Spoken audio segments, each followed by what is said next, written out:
necessity to defend yourself, the necessity of having a sovereignty. They get it. We get it.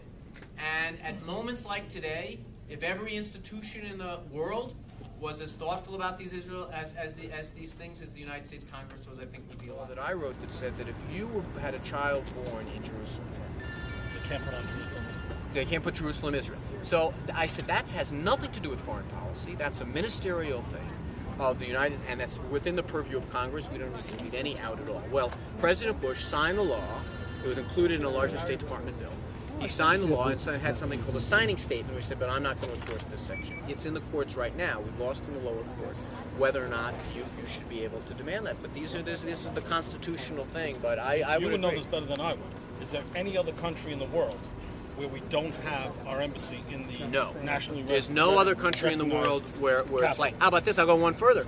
Not only do we have the capital there, the consulate doesn't report to the embassy. It's the only consulate in the world So what that does that doesn't. tell our enemies when we don't recognize It says that we haven't decided. We, the United States, haven't decided the status of Jerusalem. I mean, we haven't decided the status. That's a final status. So why should our enemies decide? Well, everyone uses the same, not everyone, but we use the same language as Israel's enemies do. It's a final status question. Now, the mistake that the president made, our president made, is when he linked housing in Jerusalem and called that a final status issue. Never a settlement's been a final status Imagine if the president got up and said a Jew can't build a house in Cuba. You don't. Add on to his house. I'm not disagreeing. That was a terrible mistake, because not only was it a mistake from the atmospherics of it, like you tell them where they can. Never mind, they really answers in Kew Garden Hills. I mean, it's my capital of the country, but it's for most people it's Washington. But like we tell in Washington, you say Southeast Washington, we're not going to allow. But the real problem is, just from a tactical perspective, even if you believe what the administration does, which we have to have a settlement on this, the issue of settlements, they've made it now. There's even less progress than there was in the Bush years when everyone complained, well, nothing's going on, because now they're not even they're in like secondary, tertiary, and like fourth degree negotiations because of what they did by saying it's got to be 100% or nothing. If you're Mahmoud Abbas, why do you even sit down? It's only going to go down, and that's the problem. Thank you again. Thank you for us. I'm going to drive my TV truck home now. I don't suppose you have to be hired.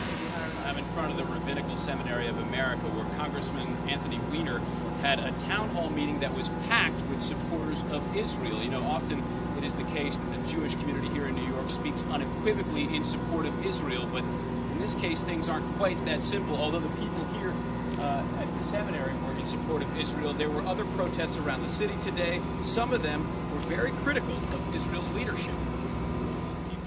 Not all Jews are supporting what's going on. It's true. There was a whole big protest outside the Israeli consulate that was organized by Jewish organizations that was very skeptical. Nothing to do with the raid. That protest today had nothing to do with the raid.